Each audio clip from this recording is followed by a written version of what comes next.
Hi Yarley, you did a nice job with your project, and I'm glad that you spent the time to make your own lens with your dad's help. Certainly, anytime that you can involve family and friends and make it much more of a fellowship, definitely I think adds enjoyment to the process.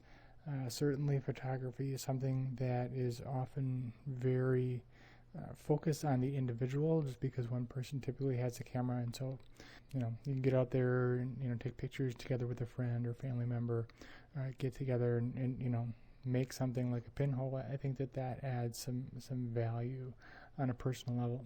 So what I did is I copied in your images from the Word document. And you can see it's a little small just because of that, and so in the future definitely include your photos separately from the document as well. It's helpful. You said you were frustrated with the level of focus, and there are a few factors that can play a role. So first of all, obviously, pinhole isn't meant to, in any way, shape, or form, replace glass optics. Clear image, then having an actual lens instead of having a hole in a pinhole lens is going to be the way to go, obviously. Your exposures here are all pretty good. If you look at the histogram, you can see that the data is pretty evenly distributed between the shadows and the highlights, and you can see that that's true for all of these. Definitely the kind of spread that you want to look for when you're calculating exposures. Now, these are all views from the backyard, kind of ties together in that way. You said that the sunflowers were among your favorite just because of the way that the color reproduced. And this is actually kind of a typical sort of style. You kind of get the super saturated, you kind of get the little bit of a bloom of the colors, and for that reason the pinhole works really well. Here you got in a little bit even closer, and you can see some of the sky in the background. It's difficult for any digital image for photographs in general, depending on your technique, to include a wide range of what we call the dynamic range, where we can see things in the darkest shadows and the brightest highlights. So what we see here is because we have really dark here in the seeds of the sunflower, really bright sky. Even if this was a deep blue sky kind of day, we wouldn't really expect to see detail here, and so that kind of makes sense. We want to focus in on your exposure for the area that matters the most, and since the seed of the sunflower are obviously the focal point of this, it makes sense that this would be relatively well exposed compared to the sky. Including 2 of one subject compared to everything else really gives a little extra emphasis to that. So you're saying that your sunflowers are the most important part of the series. That really is backed up with what you said in the essay, so that's good. You said you use Photoshop, download the free trial for a few days or 30 days in order to tweak these. I think colors are good. I think your exposures are good. If you wanted to make them a little bit sharper, the best way really is in what we call camera raw. So I assume these were probably photographed as JPEGs straight out of the camera. The camera applies things like sharpness and saturation and all of those kind of things bundled together. One of the options for a digital SLR camera is for capturing RAW. And RAW is, as you might imagine, unprocessed data. So it just collects the photons of light, and then you need a RAW processor in order to make that into a photograph. Lightroom includes one. Certainly Photoshop does. And for Photoshop, it's the Camera Raw. Call it Adobe Camera Raw. You can certainly, if you have a RAW photograph, it's going to force you to go through there. If you have a JPEG, you can still use it. It's under Filter. And what we want to go to is the Camera Raw filter. Now, the reason I like this is because it's got a couple of things. It's got clarity, so you can dial up the clarity if you want.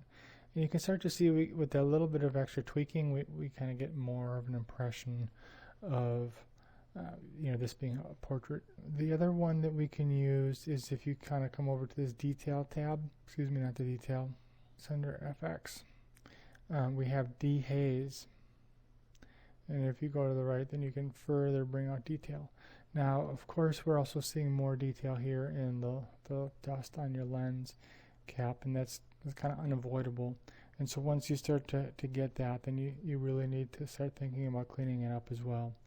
The spot healing brush here is absolutely the way to go. You want to make sure your brush is a little bigger than the dots, and then it's just as simple as clicking. You want to make sure sample all layers is on, and you want to make sure you're doing this on a new layer. The reason that you do it on a new layer is because if you realize, maybe you made a mistake and you went ahead and you clicked through and you cleaned up a bunch of extra stuff, and then you realize, oh, whoops, I clicked and dragged here and I made a little line. If you turn on just that layer, you can very easily take your eraser tool and erase it without any problems whatsoever. Had you done that on the background layer, then I'll show you what that looks like, which is obviously not what you want. So that's really the benefit of doing all these kind of edits on a second layer. And you can see just a few seconds of editing can take care of all of those dots in a very big hurry. One of the things that you might consider doing, if you have these as a JPEG, you can make these as a smart filter. And that's just this little fly out window. And you can see it went from saying layer 1 here and just showing a little bracket around that to having this little icon that shows us a smart layer. So now if we do the camera raw filter and we dial in a few settings that we like,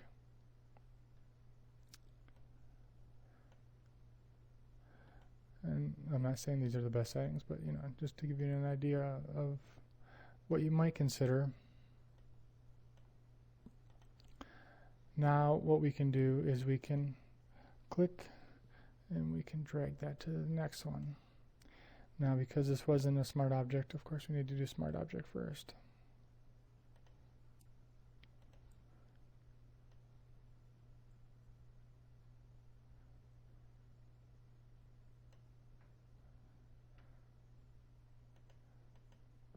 And if you open this up, you can see we already added it in there. Just to give you an idea what that looks like. And so that's a real quick and easy way to add the same edit to all of your images. Overall, I think nice job with your project. I'm glad you had some fun with it. Again, certainly, sharpness, clarity, tweaking those settings is a good thing, but it's never going to be a super sharp photo. And as long as you keep that in mind, in the use of the lens and your goals kind of change for the session, then you can have a lot of fun with it. So good job. Let me know if you have any questions.